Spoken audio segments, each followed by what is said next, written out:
Hello and welcome. We are so excited to welcome you to Living Cities Earth experience.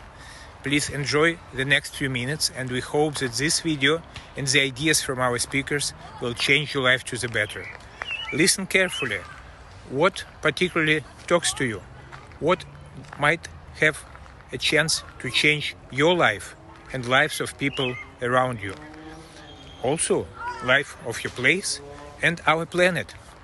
We believe that you, the leaders of positive change, are those who define the future. So let's work together. And thank you for coming. Welcome, everyone. Happy Earth Day. Guy Eames, Lev Gordon. We're here today as co-hosts for our first part. Welcome very much to everyone who is joining as speakers of our next panel. I see Indra. Adnan. Indra, welcome. Indra is a co-founder, Indra is a founder of Global UK and also Global Alternative UK and Global Alternative Alternative UK and Global Alternative. Sorry, it's 4 o'clock in the morning in Seattle, so we're still waking up and everything is so much united. So welcome, Indra, and Anton Sobepanik joining now from Colombia, from between Latin and Latin America, I guess, right? Not South America yet. It's Latin America, yeah. Latin America. So Anton is also a founder of SDG Plus Club, Sustainable Development Goals Plus Club, and he's an executive at a global company focused on the sustainable energy solutions. I see also Dr. Okafor joining us and potentially, I guess, participating in our first discussion today. And we might have a couple of other speakers, but let's start right away because the topic is extremely interesting. Hello, good morning, good afternoon, whoever is in which part of the world. We are celebrating our planet, and of course, we have so many challenges. And yesterday, one of our colleagues was showing the development of different concepts, right? We had the industrial economy, which was very extractive for a couple of centuries, actually. Then the Rome Club, the limits to growth came around, and the whole idea of sustainable development was introduced on the global scale in the 70s. Of course, there were scientists who were speaking about it even earlier. But in the 70s, the idea of sustainable development started to make some, steps into our collective consciousness. I learned about it only 5 years ago, so I'm a representative of the more ignorant part of humanity, and I know many people have never heard about it yet. But so the sustainable movement started about 50 years ago. Then we had some other waves.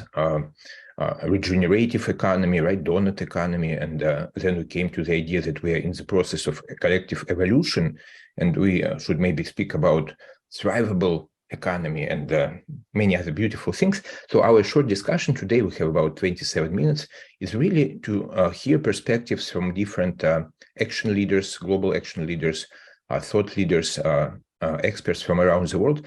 How do you see this whole development, sustainable, thriving, regenerative, etc., where we are today and what needs to be done, and if you have time, how will we do it? So the first question I will suggest maybe Indra to start.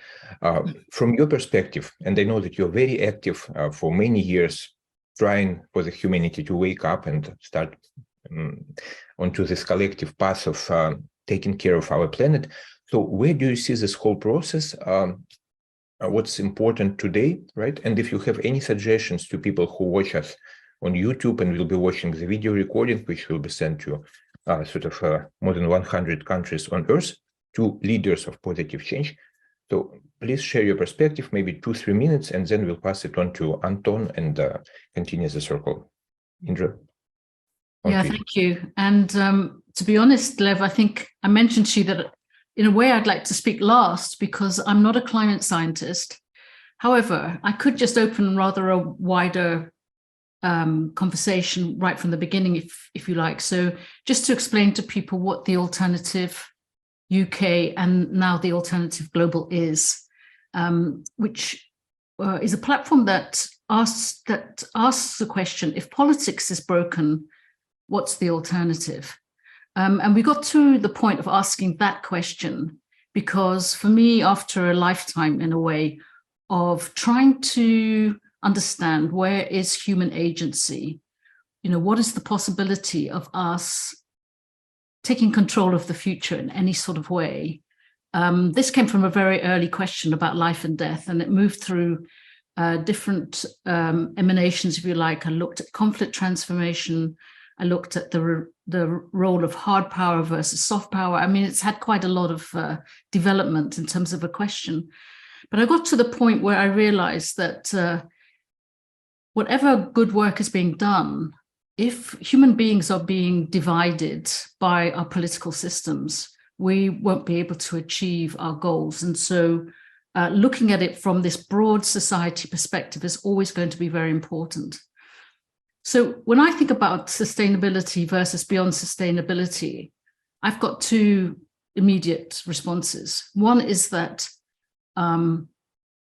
maybe as a woman, the call for a regenerative response to any crisis will always be the first response. How do we come back into holism? However, as a person looking at the state of our global civil society, or beyond that, how people themselves are being able to face the multiple crises, what I do recognize is that the first move from being unconsciously extractive, unconsciously destructive of our planet to becoming conscious and becoming sustainable is probably the most difficult and the first move that has to be really focused on. If we don't prepare our societies, prepare our children, prepare our communities for that step in the first place, so the idea that sustainability itself is vital, then we will have lost the battle, because it's too easy to divide people and to trigger them in the opposite direction sociopolitically. So I would say that we have to be able to hold at the same time the importance of sustainability and regenerativity in our minds at the same time, not hold them against each other or not make them the enemies of each other. And for me, that's very similar to the task with Maslow's hierarchy. If you think about Maslow's hierarchy, so many people buy into this idea that nothing can happen until we have material self-sufficiency. And after that, everything else happens. People buy into that very quickly. Whereas those of us who are more holistic, we understand that unless you have the conditions to move beyond materiality, as you're trying to meet materiality, you will never go beyond that. And politicians themselves will only hold themselves accountable for the material aspect. So that's my sort of opening salvo. It's a big picture. It's not about climate science specifically, but I hope it's helpful. Andrew, it's so beautiful. And I'm very happy that I forgot your request to invite you last, because I felt that you should speak first. And the reason is also because you have such a present and beautiful presence in this moment, and everything you bring to our discussion, it really provides this foundation you have just shared, that really it's about the dialogue and both and not either or. But let's hear Anton. Anton is one of those people who have actually told me about sustainability and sustainable development, not only as a abstract concept, but really how to implement it in our personal lives and in our professional lives. So, Anton, thank you very much for being one of my guides on this path, and please share your perspective on those things. Thank you very much, Lev, for inviting. Thank you, Indra, for this intro. It's really beautiful because I can, where to sign. Because for every word that you say, I guess the very philosophy we are doing in FDG Plus Club is that we're trying to awake people so that they become conscious, so that they are no more unconsciously extracting, and they're consciously just, evoluting. And yeah, so Lev, probably a couple of comments. So I guess this term of sustainability started even earlier, before 1970s, and Vernadsky with his noosphere has started that when he just suggested that we should, again, consciously understand that we're influencing our environment, and then start transforming it. consciously again. So let's start it there. And answering your question, where we are and what needs to be done. So we are at a pretty bad shape, and I guess everybody knows that, because SDGs are not being fulfilled, and we're not on track to fulfill them. And corporations that have joined the game with ESG principles or CSR principles are also not setting themselves not ambitious targets with net zero commitments, and are not fulfilling them, even those low ambitious targets. But that's understandable because they have been made for profit, and so it's hard for them to change within the system that expects them to be extracting and just to change the rules because they're working within the system. So again, reflecting what Indra has said, I guess though the only way, and now passing over to the second part, what to do, the only way to really change things is to change the operational system of people, the philosophy of people, their lifestyle, the way they look at things, because all those corporations or even governments, they don't exist in reality. As Harari named them, intersubjective notions. So they've just been thought about, and they have been just created to ease in something as well as money, right? The only thing that, or not the thing, like subjects that exist are people, and there are people in those corporations and in those governments that are really influencing the things.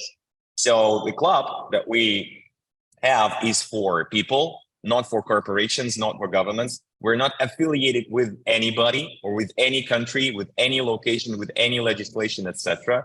So we're free from all those constraints and limitations. And it has its advantage because we can really bring ourselves to the table, to the conversation, to acting.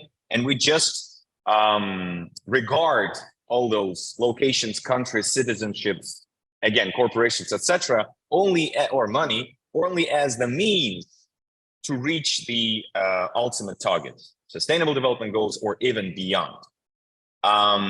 Yes, and beyond sustainability, because sustainability is to a certain extent about survivability, or resilience is just about sustaining, retaining life, in the long term.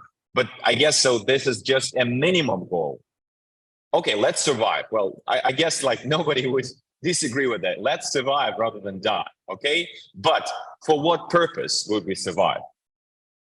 And should we go back to hangers, hunters, gatherers, or should we be progressive?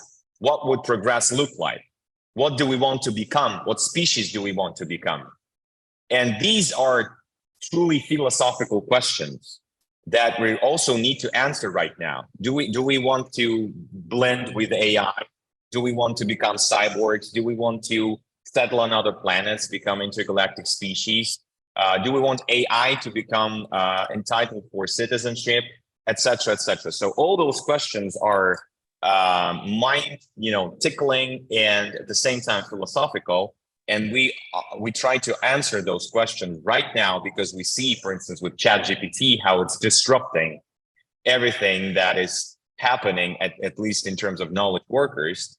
And we really need, or COVID, or climate change, etc. So they all are really stimulating us to think about all those questions. So yeah, I invite everybody to think together about those questions here or in our meetings of SDG Plus Club, wherever. Thank you for having me here. Thank you again. Thank you very much, Anton. I also want to welcome Aidar Bana, who joined us for the discussion, both which will start in 15 minutes. But also, Aidar, we invite you to join our sort of round right now. And we're talking about basically what is sustainable for you, and is it enough to ensure the future of our planet, and what's beyond sustainable. At the moment, I would like to invite Guy Eames. Guy is one of those amazing people who really take care of things everywhere. So he works in many countries on green economy and sustainable construction, sustainable buildings. So Guy, what's your perspective? I know that you meet hundreds of people from very different backgrounds. What's your perspective on those questions? Lev, thank you very much, and wonderful event, and very interesting to hear the perspectives from Indra and Anton. I work mostly in the built environment. That's my main focus, although the green economy and green technologies and solutions and sustainability and ESG are topics which are sort of on our everyday, in our everyday lives. And in the built environment, green buildings particularly, and as you know, we spend 80% of our time, or most of us spend around 80% of our time indoors, whether that's at home or in the office or shopping or in sports clubs or doing whatever, has a huge impact on the planet. And I would say that for green buildings, if we use that as an example for what sustainability is, there's a lot about common sense. And I would agree with Anton that sustainability wasn't sort of just invented, 20, 30 years ago. There's this like common sense, which people to a large extent would have understood 1,000 years ago or 10,000 years ago.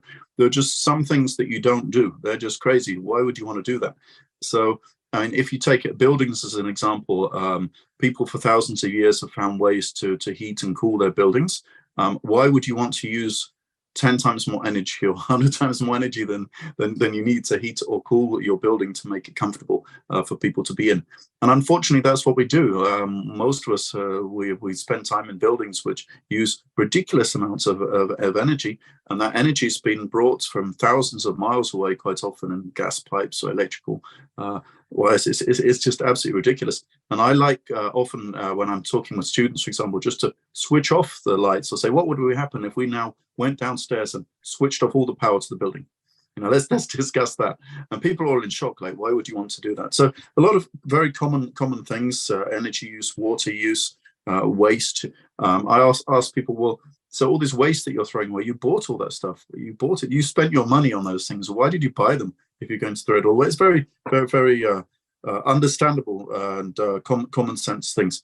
Very briefly, for the people out there, and there are many, many people who don't really either understand or believe in sustainability. Yes, we touched on also with Anton the idea of survival.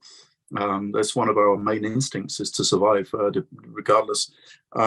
Obviously, for the built environment, we need to adapt to climate change, regardless of whether you believe in what the causes are and whether we can stop it. We need to adapt. If you're in India now, today, and it's already 45 degrees centigrade, and it's only spring, we have to do things to make our buildings to adapt and to adapt to the whole environment around us. Rewilding for me is also a wonderful topic, and it's just so wonderful to go to places and see examples of where ecosystems have been restored and to know that the world can be restored. So I don't think it's that difficult to understand. I love Pooran Desai's definition of this one planet living. We only have the resources from one planet. You can explain that to a 5-year-old or to maybe even a 3-year-old. And I think we have to have some very common, easy to understand messages that people just wouldn't argue with, that you can really unite everybody. And anybody who's really against those ideas should be somehow outcast, should be somehow, because that's one of the human traits, is to if there is somebody who's doing something very antisocial, is to point that out. And I think that there is a small group of people who really are against what we're doing, and that group needs to be sort of pointed out what they're doing, called out. So I don't think it's difficult to understand. I think there is a chance for survival of mankind or humankind. I'm not sure whether we will survive or not. I have my feeling that probably most of us won't, but I'm an optimist, and I'm doing everything every day to increase our chances of surviving together with nature and with the ecosystems around us, and not to destroy them. So I think there's enough from me. Probably have many other interesting speakers. Thanks very much, and over to the next speaker. Thank you very much. I love how you said that I'm an optimist, and I think that most of us will not survive. That was a very interesting contradiction. But we are doing the best we can do, of course. I was really observing myself before I pass it on to Christian, if he could talk, and I welcome again to the conversation. It was interesting for me to observe myself. I'm a relatively intelligent individual with lots of education and sort of relatively caring about other people and the planet. But as I said, I'm 49 years old, lived in many countries, worked in many countries, and I have heard about sustainable development only 5 years ago. That's amazing. I've never heard about it anywhere, neither in Harvard, nor at Columbia, nor in Europe, never. And after I learned about it, it took me several years to really, for it to sink into my heart. And only maybe 1 or 2 years ago, I started to really changing my ways. And the SDG Plus Club is exactly about this, to invite intelligent sort of individuals from all over the globe to come together and start changing our personal, professional, and social ways in the way which really has some metrics attached to it, because Anton, as the founder of this club, he is very much about metrics and sort of measuring the results. So I'm all everything which is not metrics, which is not measuring. That's why I really loved our SDG Plus idea, that we're trying to measure our personal consumption, our sort of family consumption, and see basically how we're doing as larger collectives, as cities. And we'll talk about sustainable cities a little bit later today. But now let me invite Christian. Christian, thank you very much for joining. What's your perspective? I know that you worked on the ground. You've been an advisor to many sort of UN Habitat projects. How do you see this sustainable and beyond sustainable discussion? Thank you. Maybe 2-3 minutes. Yeah, thank you. Thank you so much, Gordon and colleagues. It looks quite an ambitious target. I mean, when you look at the actors, the issues that are emerging, especially with conflicts, and that many people are not really taking into account as we're measuring sustainable development in our cities. I mean, it looks an ambitious task. People think it's realistic to achieve, but over the years, we've had a lot of dynamics added to it. We've got conflicts from the Sahel belts into so many countries in Africa, and that has actually made it much more unrealistic within the shortest possible time. And what is even worse to it is the coordination, the approach, the financing, and so on and so forth around it, where we've got governments not being so committed to addressing sustainability issues within urban settlements. You've got a lot of displacement, you've got a lot of refugees, you've got migrations, and so on and so forth. But everybody looks at it as if it's an individual business. Is the government business, or is it the UN business? Is it the IDPs or the refugees to be left on their own? So it's quite a lot. And you know, the everyday life of an IDP or a refugee affects the environment positively or negatively, you know, because of their coping capacity. So how do we then say we have achieved sustainable development or inclusive cities and all that? So it's still quite dicey. It requires quite a holistic approach to get there. And I think talking together, bringing in a lot of dynamics, the perspective together, and then looking at the emerging dynamics of conflicts and climate-induced issues, challenges, then we will be able to see and be able to measure some of the progress that are being made within the narrative of sustainability. Yeah. Thank you very much. Thank you. And I would invite Aida. I'm sorry, how do you pronounce your name? Aida or Aida? Aida. Aida, you Good hear? evening, everyone. So many options, right, in every situation. Like the opera. Yes. Please share your perspective. You've been heading the UN Habitat Office for Tunisia, and so basically many projects globally. What's your perspective on sustainable and beyond sustainable? How do we approach all of those issues on a planetary scale as well as on a local scale?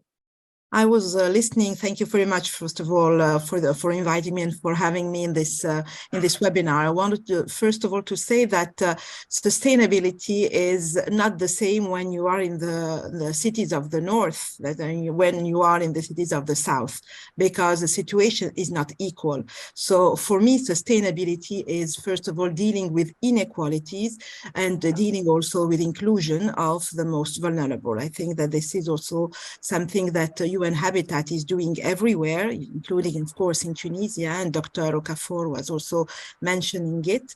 And we are every day, in fact, dealing with this, because in this part of the world, it is very difficult and it is also luxury to have, for example, talk about clean energy. It's also a luxury to talk about planting trees. It's luxury to talk about GES.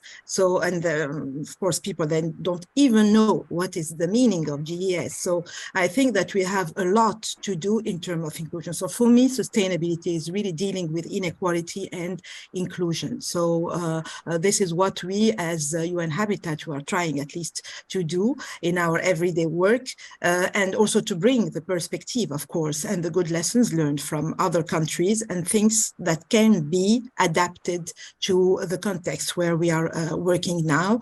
I'm also covering Libya. So in the Arab region, there are many conflicts also. So let's say that the sustainability for some countries in this region is sometimes very challenging. Thank you very much. Aida, how beautiful. What does it mean, Aida? Is there a meaning to the name? First is the opera of Verdi, and in Arabic, the meaning is the one that comes back every time. Regenerative. Yeah, regenerative. Yes. Beautiful. And beautiful. By the way, Indra, I also wanted to ask if I could kindly, what does Indra mean? It seems to me that it should have a meaning. Adnan for sure, but Indra? You know what? I think it has a meaning in 5 or 6 different religions. So, in Anglo-Saxon, it's a bit of an angry god. And in other religions, it's more of an enabler. It's to do. It has something to do with power. Yeah. But I would say soft power, not hard power. It's interesting. The first time I saw your picture on your website, maybe a year or two ago, I really felt this woman has power. That's for sure. And so today is our first sort of online conversation. Thank you again for joining. And I see that there is some flow of planetary energy which comes through you. So thank you for joining us today. Well, we have about 3 minutes before our next session starts. And of course, we only touch the surface. It's a very profound question. And Aida, thank you very much for bringing this issue that different people have very different life circumstances. And as I said, even living in, as you called it, global north, I have never heard about sustainability in my life until 5 years ago. I don't know how it happened. Again, with lots of exposure to information, just never crossed. Maybe I wasn't paying attention. So I take responsibility, full responsibility. So anyway, it's very interesting. I will maybe just share a couple of thoughts from our colleagues with whom we discussed a very similar subject yesterday. What they say is that when we focus only on sustainability, we are not fully activating our resources as individuals, as communities, and as sort of humankind overall. The reason is, the way they explain it, is that we are capable of so much more than just surviving. But most people don't even think about it. It doesn't cross, as I give my example, it doesn't cross their minds. They're thinking about, okay, we need to feed children. For sure we do need to feed children. We need to earn our living and a couple of other things, of course, health, etc., etc.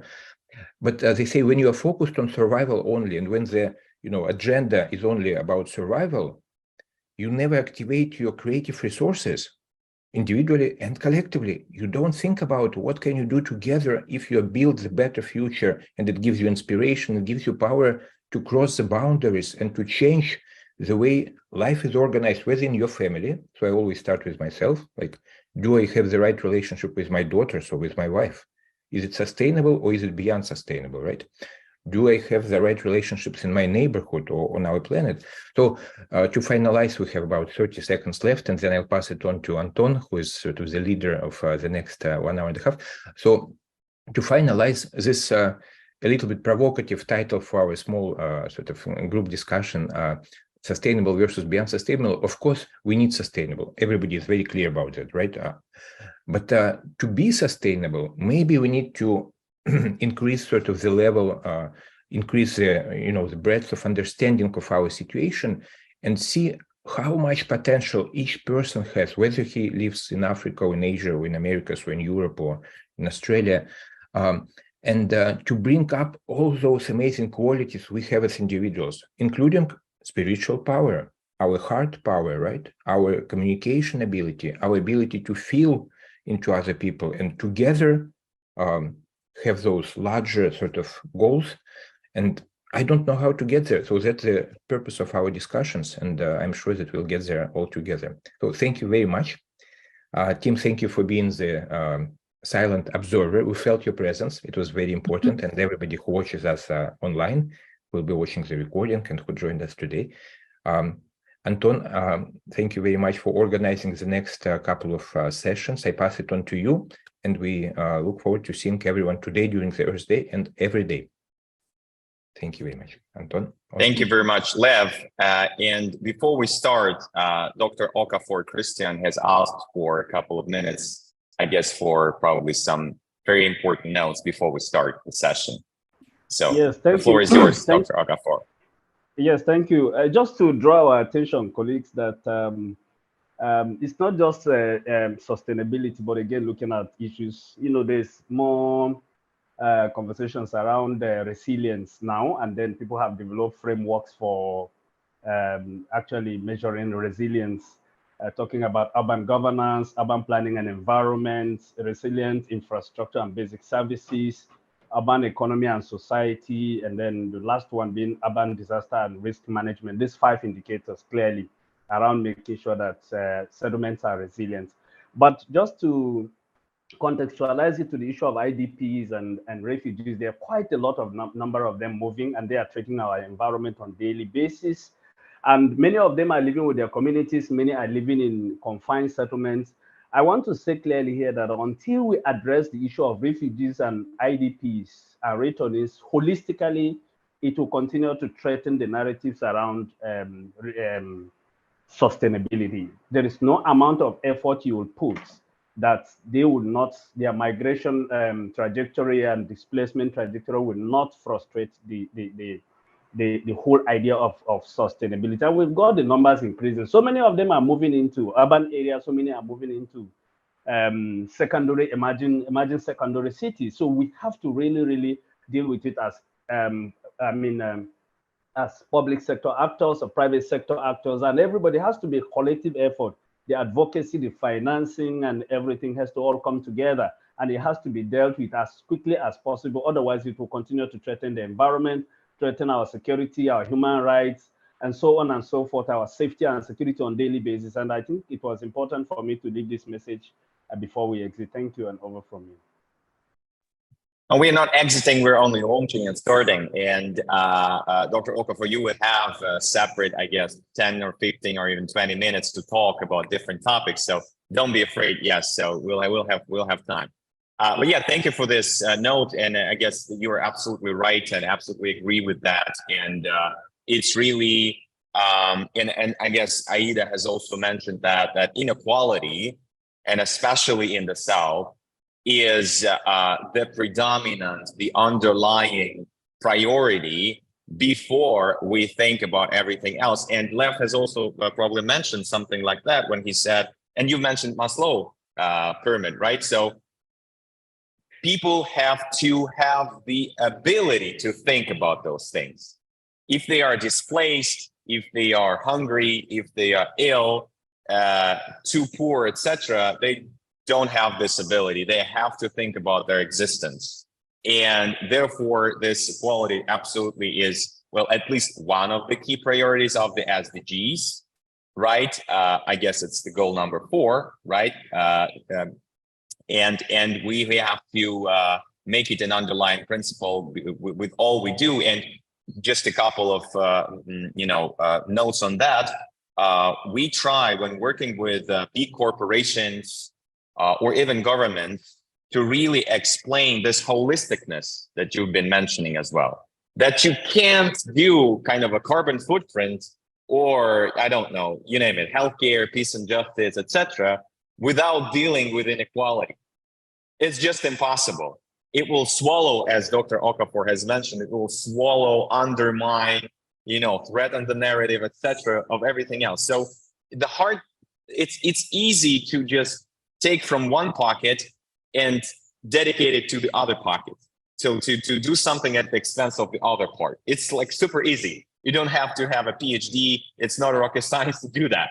The hard thing is that you have to do all of those things simultaneously at the same time.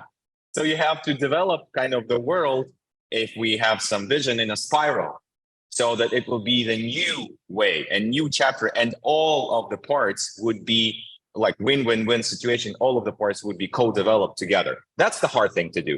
That's why we're gathering. That's where we need to kind of dedicate our mental, intellectual, all smart scientific resources we have. Because again, it's very easy to do one goal exclusively, like without mentioning the others. Wow, you have made it. You just watched amazing insights from experts of Living Cities Earth ecosystem. We welcome you to the Living Cities Earth experience and hope that we are going for a long ride as we take care of ourselves, our communities, our cities, and our planet. Thank you and welcome.